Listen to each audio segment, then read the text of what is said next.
झारखंड अलग कराने के आंदोलन में बेशुमार लोगों ने अपना योगदान दिया है। उसमें से बहुत सारे लोग चिन्हित होने के बाद आंदोलनकारी के रूप में सरकार की ओर से मिलने वाली सेवाओं का और योजनाओं का लाभ ले रहे हैं, लेकिन बड़ी संख्या में ऐसे लोग हैं जो उस दायरे से बाहर हैं। इस काम को लेकर के कई जो संगठन हैं वो भी काम कर रहे हैं, उनके अपने अपने दावे हैं। लेकिन इस वक्त हमारे साथ मौजूद हैं एक आंदोलनकारी, उनसे ही उनका तारुफ जानेंगे और जानने और समझने की कोशिश करेंगे कि कल कैबिनेट में जो हेमंत सोरेन की सरकार ने एक फैसला लिया है जिसमें आंदोलनकारियों के परिवारों को 3rd और 4th ग्रेड की नौकरी में 5% आरक्षण देने की बात कही गई है। उसका ये लोग किस रूप में देखते हैं। दादा, एक तो आपका नाम क्या हुआ? मेरा नाम रमेश कुमार साहू हुआ जी। और मैं झारखंड अलग राज चिन्हित आंदोलनकारी कल्याण समिति के केंद्रीय अध्यक्ष हूँ। जी, कल जिस तरह कैबिनेट ने एक डिसीजन लिया कि 5% रिजर्वेशन मिलना चाहिए, आप लोग क्या संतुष्ट हैं इससे? संतुष्ट देखिए, नहीं कुछ होने में तो ये बहुत अच्छी बात है कि दिए तो हेमंत सोरेन जी को बहुत बहुत पहले तो धन्यवाद देता हूँ, सरकार को धन्यवाद देता हूँ और कैबिनेट के सारे मंत्रियों को धन्यवाद देता हूँ। यह जो घोषणा है यह तो बहुत पहले हो जाना चाहिए था, बहुत विलम्ब हुआ, लेकिन जो हुआ अच्छा हुआ। मुख्यमंत्री को फिर से मैं धन्यवाद देता हूँ कि उन्होंने ये पहल किया और ये किया। एक दूसरा सवाल ये है कि बहुत सारे जो लोग हैं वो चिन्हित नहीं हो पा रहे। कई ऐसी बाध्यता है, जैसे जेल जाने की बाध्यता हो, उनके रिकॉग्निशन को लेकर कई सारे टेक्निकल इश्यूज़ हैं। क्या आपकी जो समिति है इस बारे में कुछ काम कर रही है? देखिए, ऐसा है ना कि जब 2012 से ये जब से गठन हुआ, आयोग की जब से गठन हुआ, तब से आप देखेंगे गवर्नमेंट बीजेपी की रही और बहुत स्लो तरीके से आप कह लीजिए कि ये प्रक्रिया को आगे बढ़ाया गया, क्योंकि बीजेपी कोई आंदोलन करके सत्ता में तो आई नहीं थी, तो उनके साथ तो बहुत आंदोलनकारी नहीं जुड़े थे। अब बीजेपी के सहयोगी पार्टी आशू थी और उसमें कुछ आंदोलनकारी थे, तो उस स्लो गति से आंदोलनकारियों को चिन्हित हुआ, जबकि आशू को चाहिए था कि वो अपने रफ्तार से उनके भी जो लोग छूट गए थे उनको करना चाहिए था, बट बहुत ही स्लो गति से ये हुआ। आप बिलीव नहीं करेंगे, जब से हेमंत सोरेन जी की सरकार बनी उसके पहले सिर्फ 3000 लोगों को जेल की बाध्यता के साथ 3000 लोगों को पेंशन मिल रही थी और 5000 लोगों का सिर्फ चिन्हितीकरण हुआ था। तो अब इतना बड़ा राज, करीब करीब 1.25 लाख लोग इस राज को अलग करने में अपनी अपनी भूमिका, अपने अपनी योगदान दिया था। उसमें से राज बनने से पहले ही, जहाँ तक हम लोगों की जानकारी है, 20-25 हज़ार लोग जो है इस दुनिया से परलोक की ओर सुधार गए, नहीं रहे इस दुनिया में। कितने तो पुलिस की डंडे खाकर मर गए, कितने जेल में मर गए, कितने केस हो गए, लेकिन जो 1 लाख लोग के आसपास बचे थे।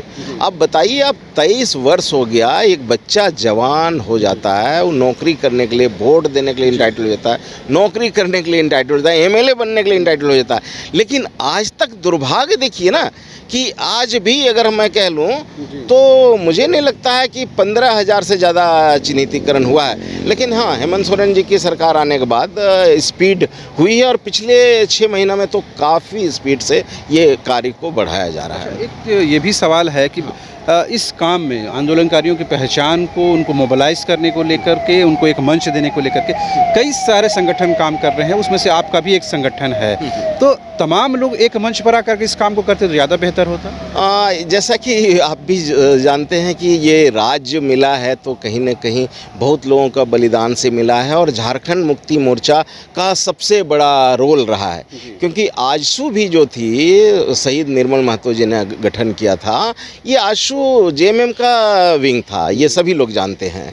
तो आप कह लीजिए आंदोलन तो सिर्फ और सिर्फ जेएमएम ही किया। हाँ, उसके पहले आप मानेंगे तो मरंग उमके साहब का भी एक झारखंड आंदोलन था, क्योंकि जब 1952 में सबसे पहले चुनाव हुई थी बिहार विधानसभा में, तो 38 एमएलए झारखंड पार्टी से चुन के गए थे, तो उस वक्त से ही शुरू हुआ। उस बात को आगे बढ़ाते बढ़ाते एनी होरो साहब ने भी कुछ आगे बढ़ाया, बट इसमें जो लोग थे ना, ये बहुत कम लोग थे। लेकिन जब झारखंड मुक्ति मोर्चा आई और उनके मैनिफेस्टो में ही ये था कि मुझे अलग राज करना है और ये आंदोलन करने के बाद ये मिला, तो जाहिर सी बात है झारखंड मुक्ति मोर्चा के लोग ही आंदोलन में ज़्यादा थे और झारखंड मुक्ति मोर्चा कभी सत्ता में रही नहीं, इसीलिए झारखंड मुक्ति मोर्चा के लोगों का, बहुत कम लोगों का चिन्हितीकरण हुआ था। और मैं ये भी बताना चाहूँगा आपको, झारखंड मुक्ति मोर्चा में जो लोग थे ना, या जो लोग आज भी हैं, वो गांवों में जो आंदोलन किए हैं वो गांवों में हैं, शहर में नहीं है। अच्छा। शहर में हमारी आंदोलन क्या होगी अब बताइए ना। तो शहर में मिक्स पॉपुलेशन है, यहाँ क्या आंदोलन होगी। तो उनको बेचारे को आज भी बहुत सारी चीज़ें पता नहीं है और उनके तक सारी न्यूज़ नहीं जा रही है और आज भी वो ऐसे ही पड़े हुए हैं। उनके इसमें हम ये जानना चाह रहे हैं कि बहुत सारे संगठन जो इस दिशा में काम कर रहे हैं, उसमें से कैसे माना जाए कि कौन संगठन एक्चुअल में काम कर रहा है और वाकई में वो आंदोलनकारियों के हित में खड़ा है? हाँ, ये बात सही आपने कहा। जब लोग ही चिन्हित किए हुए कम थे तो जाहिर सी बात है संगठन भी बहुत कम था और जिनको जो मिल गया वो अपने लेवल पे किसी ने कह दिया मैं अध्यक्ष हूँ, मैं सचिव हूँ, मैं ये हूँ, मैं वो हूँ और एक संगठन बना लिया। ऐसे संगठन तो कैसे बनेगा? आप संगठन बनाने की एक प्रक्रिया है, एक नियम है, चुनाव होता है, उस दायरे में रह के तो अलग अलग लोग अलग अलग संगठन को चला रहे हैं आज के दिन में। और अगर ये अच्छे तरीके से चला रहे हैं, आंदोलनकारियों के हित के लिए चला रहे हैं तो मैं तो उनका स्वागत करूंगा। लेकिन दुर्भाग्य मैं बता रहा हूं कि पिछले 2 साल के अंदर में जब हेमंत सोरेन जी ने बहुत थोड़ा सा लिबरल क्या हुए कि जेल जाने की बाध्यता वो हम ही लोगों ने मांग की थी। भाई जेल तो एक आदमी गया लेकिन उनके साथ 20 लोग थे जो कहीं छुपे हुए थे। हाँ, तो अब उसको कैसे छोड़ देंगे? उन्होंने तो राज अलग किया। क्या ये 3000 लोगों को आपने चिन्हित किया तो 3000 लोग आंदोलन तो नहीं किए थे, तो ये कैसे होगा? तो भाई जेल जाने की बाध्यता को समाप्त किया जाए, जो साथी थे उनको वो चिन्हित करें। तो ऐसा करके एक हम लोगों ने मांग किया तो हमारे लोग जो ओरिजिनल लोग हैं ये तो 50% मान लिए जा रहे हैं। 50% लोगों का आज भी चिन्हितकरण जो हो रहा है, मैं मानता हूं कि 100% बोगस फॉल्स लोगों का चिन्हितीकरण हो जा रहा है। अब आप बताइए शहनवाज जी, सपोज कीजिए आपके घर के बगल में कोई आदमी आंदोलन के दौरान आपको गाली दिया, अरे ये क्या राज लेंगे, ये लोग कैसे राज लेंगे, और आज वही बंदा उसको पता चल गया कि यहाँ पेंशन मिलता है, यहाँ मान सम्मान मिलने वाला है, तो वो बंदा जा कर के पैसा खर्च करके 10,000 15,000 दे करके कहीं ना कहीं वो वहाँ से जा कर के आंदोलनकारी बन जा रहा है। आप बताइए, एक ओरिजिनल आंदोलनकारी जो रहेगा मर जाना पसंद करेगा, लेकिन वो किसी को घूस के रूप में पैसा दे करके अपने आप को आंदोलनकारी बनना नहीं पसंद करेगा। अगर ये कहते हैं कि कुछ लोग जो हैं वो गलत तरीके से इसमें शामिल हो जा रहे हैं, उसमें संगठन का भी रोल है, तो ये देखना तो आयोग का काम है, चिन्हितीकरण का आयोग का, कि वो देखे कि किस तरह से जो गैर ज़रूरी लोग इसमें शामिल ना हो, तो उनके स्तर पर ये गलती हो रही है, लैप्सेस हो रही है। नहीं, मैं ऐसा नहीं मानता। इसलिए नहीं मानता कि सरकार ने एक गाइडलाइन जारी किया जो कि अब डुगडुगी भी जो बजाए थे वो भी आंदोलनकारी होंगे, गाना भी जो गाए थे वो भी आंदोलनकारी होंगे, सहयोगी थे वो भी, पत्रकार। मैं मानता हूँ, मुझे आप जैसे जानते हैं, अब शफीक अंसारी जी आपके ब्रदरी से आते हैं।